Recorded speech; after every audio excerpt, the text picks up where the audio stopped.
মা আপনাদের সন্তানের ভাষা কি? মাতৃভাষা না পিতৃভাষা? জোরে বলুন। মাতৃভাষা। বাবা তো জন্ম দিয়ে কাজে চলে যায়, মা তো মানুষ করে। মায়ের কোলটা 100টা স্কুলের সমান। মায়ের চলা যেমন হবে, মায়ের বলা যেমন হবে, মায়ের দেখা যেমন হবে, বাচ্চার চলা বলা দেখা সেরকম হবে। আপনি যখন মা হয়ে যাবেন আপনার বিরাট দায়িত্ব আছে। কেন? বাঘিনী যখন তার বাচ্চাকে সাঁতার শেখায়, আগে বাঘিনী জলে নামে, তারপর বাচ্চাগুলো নামে। বাচ্চাগুলো জানে মা যদি জলে নেমে যায় আমাদের কোনো ভয় নাই।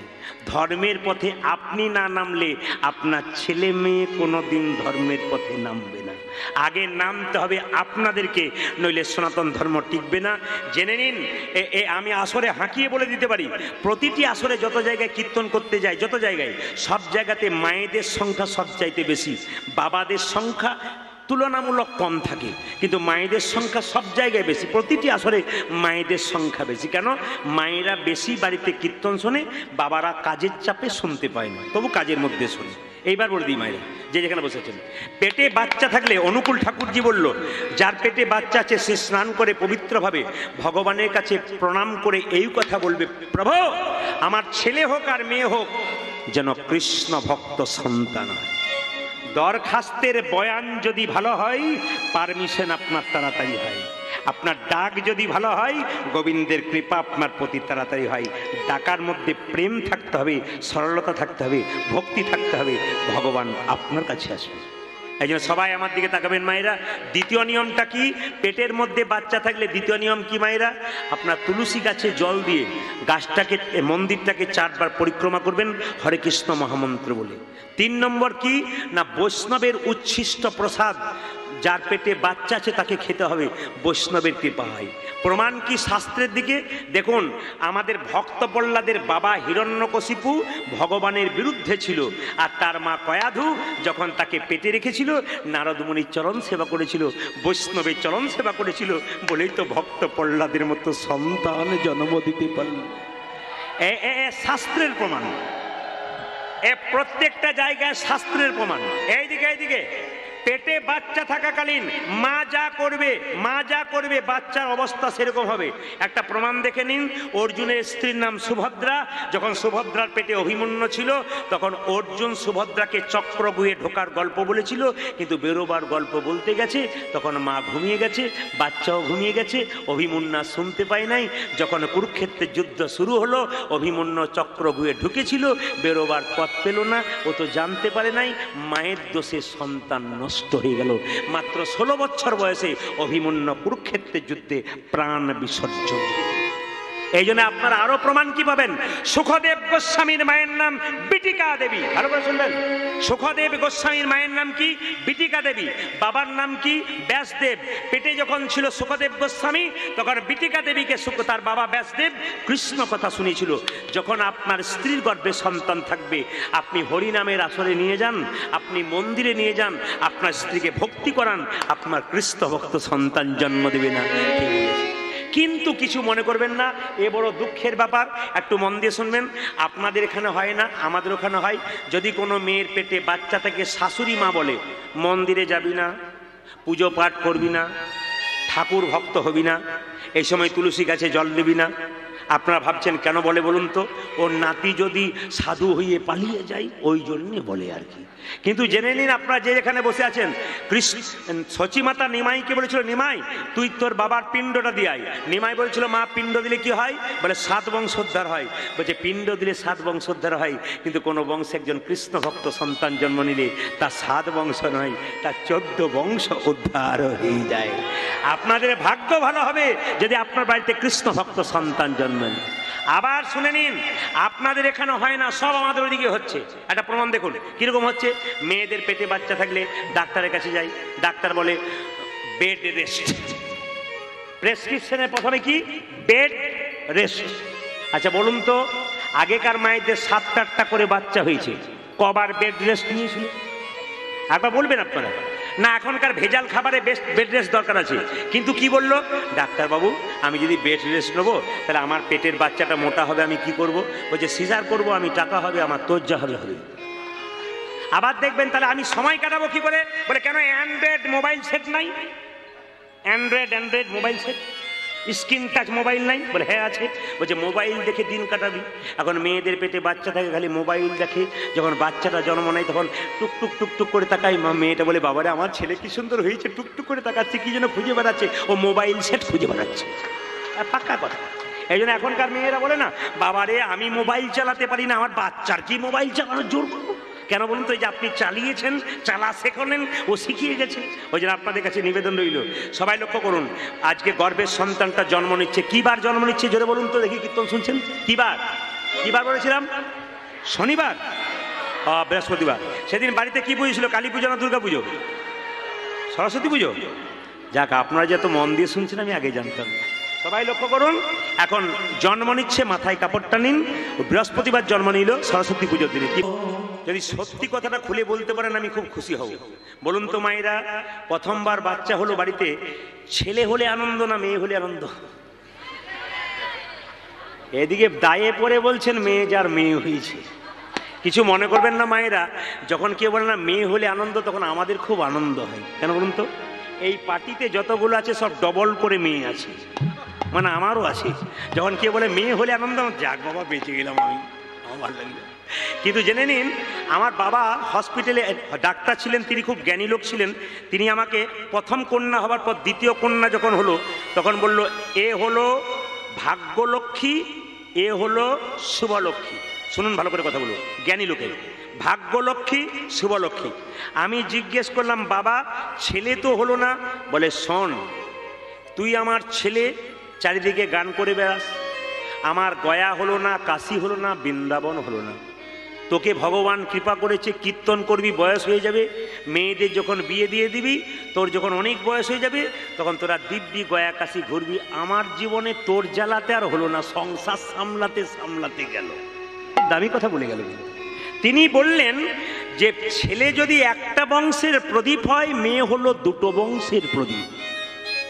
ছেলে তো বাপের কুলের প্রদীপ, কিন্তু মেয়েরা বাপের কুলের প্রদীপ, আবার শ্বশুর কুলেরও প্রদীপ। এই জন্য মেয়েদের, যাদের মেয়ে হয়েছে তারা আনন্দ করবেন, শুধু না ছেলে হয়েছে দুঃখ করবেন তা নয়। ছেলেও দরকার, মেয়েও দরকার। গোবিন্দ যা দিয়েছে তাই নিয়ে সন্তুষ্ট থাকলে এর মতো আনন্দময় পৃথিবীতে আর কেউ নাই। ছেলে হোক আর মেয়ে হোক, সবই সমান হয়ে যায়। এবার সবাই লক্ষ্য করুন মায়েরা, মুকুন্দ দাসে যখন ছেলে হলো, আনন্দ হচ্ছে না, তখন বলছে এক কাজ করো, ছেলেটা যে কাঁদছে গো, কিছু দাও মুখে। আচ্ছা মায়েরা, একটা ভুল ধারণা আপনাদের উত্তর 24 পরগনাতে এসে বলে যাব। বাচ্চা ছেলের মুখে জন্ম নেবার পর আপনারা কি দিন? নিম পাতা। কি দিন? মধু। আচ্ছা, আপনারা কেউ প্রকাশ করবেন না, কিন্তু আমি আপনাদের মনের কথাটা বলে দিই। বাচ্চার মুখে মধু দেওয়া মানে আপনাদের মনে বিশ্বাস যে বাচ্চা নাকি মিষ্টি মিষ্টি কথা বলবে। বলুন তো কার বাচ্চা বড় হয়ে মিষ্টি কথা বলে? একজনেরও বলে না। তবে একটা কথা বলবো, তাহলে বাচ্চার মুখে কখন মধু দিলে মিষ্টি কথা বলে আজ আমি বলে যাব। এক সময় মধু দিলে মিষ্টি কথা বলে, সেটা আপনারা জানতেন না, আমিও জানতাম না, বই পড়ে জেনেছি। বলবো না, বাদ দিয়ে দেবো। আর একবার বায়না করবেন, তারপর বলবো। আজ আর বলবো, বেশ তাহলে বলেই যায়, সুযোগ আবার হবে কিনা। এই দিতে গেলে কি বললাম, বাচ্চার মুখে মধু দেওয়া হয় কেন, কখন দিলে বাচ্চা মিষ্টি মিষ্টি কথা বলে? শাস্ত্রের প্রমাণ দেবো আমি, জোর গলায় শাস্ত্রের নাম করবো, আপনারা পড়বেন, খুঁজে নেবেন, জিনিসটা বলে যাই। বলছে বাচ্চা ছেলে জন্ম নিয়ে মুখে মধু দেওয়া হয় কেন মা? বাচ্চা জন্ম নেবার পর মায়ের স্তনদুগ্ধ পান করতে পারে না, কান্নাকাটি করে, যাতে কান্না বন্ধ হয় তার জন্যে মুখে মধু দেওয়া হয়, মিষ্টি কথা বলার জন্য নয়। প্রশ্ন করবেন কখন মধু দিলে মিষ্টি কথা বলে, এটা আপনারা কেউ করেন নাই, পরবর্তীতে করবেন, প্রমাণ পাবেন, ফোন করবেন আমাকে। কি একটা বই আছে, হিন্দু ধর্ম কি এবং কেন, ভালো করে শুনবেন। বইটার নাম হিন্দু ধর্ম কি এবং কেন। বইটার লেখক হচ্ছে লোকনাথ কবিরাজ। সেই বইটা আমি পড়তে পড়তে একদিন খুঁজে পেলাম যে দুটো বইয়ের নাম দেওয়া আছে, একটা গভীর গৃহসূত্রকার, একটা পরাশর গৃহসূত্রকার। গভীর গৃহসূত্রকার বইতে বলছে যে বাচ্চাকে কখন মধু দিলে মিষ্টি মিষ্টি কথা বলে, বলছে আতুর ঘর থেকে মা যখন স্নান করে ফিরবে, কতদিন পর মা? 42 দিন পর, নাকি? অনেকে ভাবছে তাহলে হলেও হতে পারে বোধ হয়। বলবেন তো আপনারা, ভুল বলতে ঠিক করবেন না। এই মাইক ম্যান পর্যন্ত বুঝতে পেরেছে, হাসছে। এইদিকে কত? 21 দিন পর। আচ্ছা, 21 দিন পর বাচ্চাকে স্নান করিয়ে আপনি মন্দিরে বাচ্চাকে শুয়ে দেবেন, তারপর আপনি নিজের হাতে বাচ্চার মুখে মধু দিয়ে ভগবানকে বলবেন, হে প্রভু, আমার ছেলের বচন যেন মিষ্টি মিষ্টি হয়। গভীর গৃহসূত্রকার বলছে এই নিয়ম যদি কোনো মা ভক্তি ভরে মন্দিরে পালন করে 100% গ্যারান্টি দিচ্ছে তারা বাচ্চা বড় হয়ে মিষ্টি মিষ্টি কথা বলবে। আর দ্বিতীয় নিয়ম পরাশর গৃহসূত্রকার বইটা যদি পড়েন তাতে লেখা আছে যে বাচ্চার যেদিন অন্নপ্রাশন, মায়েদের একটু ধারণা আছে অন্নপ্রাশন মানে কি ছেলের দাঁত বড় হয়েছে আবার ভাত খেতে হবে, ভাত খাওয়াতে হবে। কিন্তু মায়েরা লক্ষ্য করুন ছেলের দাঁত বড় হয়েছে ওতে কিন্তু ভাত খাওয়াতে হবে ওটার জন্য নয়। অন্নপ্রাশন কেন হয়? বাচ্চা যখন মায়ের পেটে থাকে মা যে ময়লা খাবারগুলো খায় সেই ময়লাগুলো বাচ্চাগুলো খায়, ওই জন্য বাচ্চার মলিন দোষ কাটানোর জন্যে অন্নপ্রাশন করা হয়। শাস্ত্র বলল বাচ্চার মলিন দোষ কাটানোর জন্যে অন্নপ্রাশন করা হয়। এবার অন্নপ্রাশনের দিনে ওই পরাশর গৃহসূত্রকার বইটাতে বলছে অন্নপ্রাশনের দিনে বাচ্চাকে কি করবেন মা? মন্দিরে শুইয়ে দেবেন, শুইয়ে দিয়ে মহাপ্রসাদ দেবার আগে একটু মধু দিয়ে প্রভুর কাছে প্রার্থনা করুন, প্রভু আমার ছেলে যেন মিষ্টি মিষ্টি কথা বলে। তাহলে দুটো সময়ের কথা বললাম, একটা আতুর ঘর থেকে এসে আর একটা কখন না যখন অন্নপ্রাশনের সময়। যদি দিতে পারেন আপনার ছেলে এবার থেকে টেস্ট করে দেখবেন হচ্ছে কিনা, দেখবেন আপনার কৃপা হচ্ছে কিনা। লক্ষ্য করুন এখন সরস্বতী পুজোর দিনে ছেলে জন্ম নিয়েছে, এখন খুঁজে পাচ্ছে না মধু কোথায় পাবে, কি করলো? দুই কানে শোনাইল মধুর হরিনা, দুই কানে শোনাইল মধুর হরিনা। এই দেখুন যিনি এখানে এলেন আশ্রমের একজন মানে খুব উন্নত মানের সাধু বাবা, তিনি একটা সুন্দর কথা বললেন, চায়ের সঙ্গে বিস্কুট নেবেন না। বিস্কুট মানে ওই বিস্কুটে কি আছে? বিষ আর কুট। বিস্কুট মানে বিষ আছে আর কি। দামি কথা বলেন, ডাক্তার যেগুলো বলছে এখন উনি আগে থেকে বলে দিয়েছেন। তবে হ্যাঁ এ কথা আমি বলবো না, কারণ আমি বললে যারা বিস্কুট কোম্পানির লোক তারা আমাকে আর কীর্তন করাবে না। না না সত্যি কথা বলেছে। আবার একজন পেছন দিকে এসছেন, উনি আমি আসামে গিয়েছিলাম, গলায় ঝুলছে একজন বাবার ছবি, উনি পাগলা বাবা। ওই পাগলা বাবার আশ্রম আমি গান করে এলাম, ওখানে ওনার জন্ম। উনি গয়া কাশী বৃন্দাবন বহু জায়গা যান এবং ওনার চরণে ওনাদের চরণে সকলে আমাদের প্রার্থনা রইল, প্রণাম রইল। ওনাদের আশীর্বাদ ছাড়া গোবিন্দের কৃপা কোনোদিন হবে না। বৈষ্ণবের বস কৃষ্ণ সর্বশাস্ত্রে পাই, এইসব জানিলে হ বৈষ্ণবের আশ্রয়। ও মায়েরা দুই কানে শোনাইল মধুর হরিনা, দুই কানে শোনাইল মধুর হরিনা, দুই কানে শোনাইল মধুর হরিনা। হরিনামে শোনালো, হরিনামে শোনালো, হরিনামে শোনালো, সংসারের কথা শোনার আগে হরিনামে শোনালো, সংসারের কথা শোনার আগে হরিনামে শোনালো, সংসারের কথা শোনার আগে নামময়, সংসারের কথা শোনার আগে নামময় দাও হলো, নামময় দাও হলো, নামময় দাও হলো, নামময় দাও হলো, হরিনামে শোনালো, দুই কানে শোনাইল, দুই কানে শোনাইল মধুর হরিনা। ও মা, সরস্বতী পুজোর দিনে কোনো ছেলে জন্ম নিলে আমরা মায়ের কাছে প্রার্থনা করি কি, মা ডাক্তার হোক, ইঞ্জিনিয়ার হোক, মাস্টার হোক, কিন্তু বাবা যেমন ছেলে তেমন। ছেলে জন্ম নিয়ে মুকুন্দ সরকার মা কি বলছে, মা গাড়ি বাড়ি টাকা পয়সা চায় না, আশীর্বাদে করো মা, আশীর্বাদে করো মা, আশীর্বাদে করো মা, আশীর্বাদে করো মা, যেন ভাগবতে পড়তে পারে, আশীর্বাদে করো, যেন ভাগবতে পড়তে পারে, আশীর্বাদে করো, যেন সংকীর্তন গাইতে পারে, আশীর্বাদে করো, যেন সংকীর্তন গাইতে পারে, আশীর্বাদে করো মা, ভাগবতে পড়তে পারে, আশীর্বাদে করো, যেন ভাগবতে পড়তে পারে, আশীর্বাদে করো, যেন সংকীর্তন গাইতে পারে, হরি হরি, যেন ভাগবতে পড়তে পারে, হরি হরি হরি বলে, হরি হরি হরি বলে, হরি হরি হরি বলে, সংকীর্তন গাইতে পারে, হরি হরি হরি বলে, আশীর্বাদে করো মা। দুই কানে শোনাই এলো মধুর হরিনাম, দুই কানে শোনাই এলো মধুর হরিনাম। ভাবে জন্মেছে দেখুন, রঘুনন্দন জন্ম নিচ্ছে। আহা হেন কালে জন্মিল শির ঘুনন্দন, কালী হেন কালে জন্মিল শির ঘুনন্দন, হেন কালে জন্মিল শির ঘুনন্দন, উলধ্বনি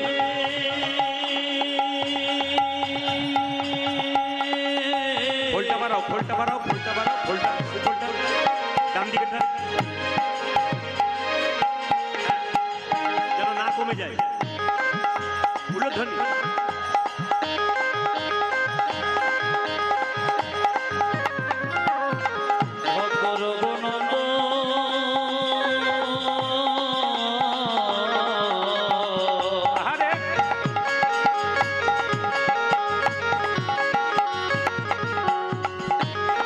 কলে জন্ম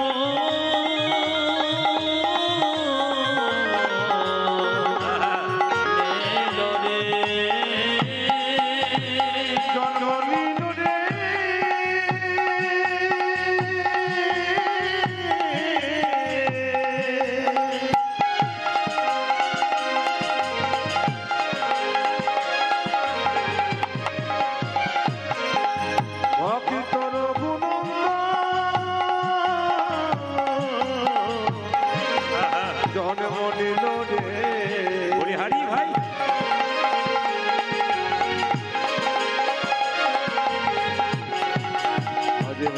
কালে জন্ম নিল জন্ম নিল জন্ম নিল কালে জন্মিল শিরঘুনন্দন জন্মিল শিরঘুনন্দন যে মুকুন্দ দাসেরই তাহা আনন্দিত মুকুন্দ দাসের তাহা আনন্দিত ও যে মুকুন্দ দাসেরই তাহা আনন্দিত মুকুন্দ দাসের ও কবিরাজ, তুমি তো বাড়িতে দিব্যি সরস্বতী পুজো করছো, খবর পেয়েছো তোমার ছেলে হয়েছে? সরস্বতী পুজোর দিনে আনন্দ ধরে না, আনন্দ ধরে না, আনন্দ ধরে না, আনন্দ ধরে না মুকুন্দ দাসের মনে আনন্দ ধরে না, মুকুন্দ দাসের মনে আনন্দ ধরে না, মুকুন্দ দাসের মনে পুত্রের বদন হেরে, মুকুন্দ দাসের মনে পুত্রের বদন হেরে, দাসের মনে পুত্রের বদন হেরে, দাসের মনে পুত্রের বদন হেরে, দাসের মনে পুত্রের বদন হেরে, ধরে না, দুই কানে আনন্দ ও মুকুন্দ দাসের আজ আনন্দিত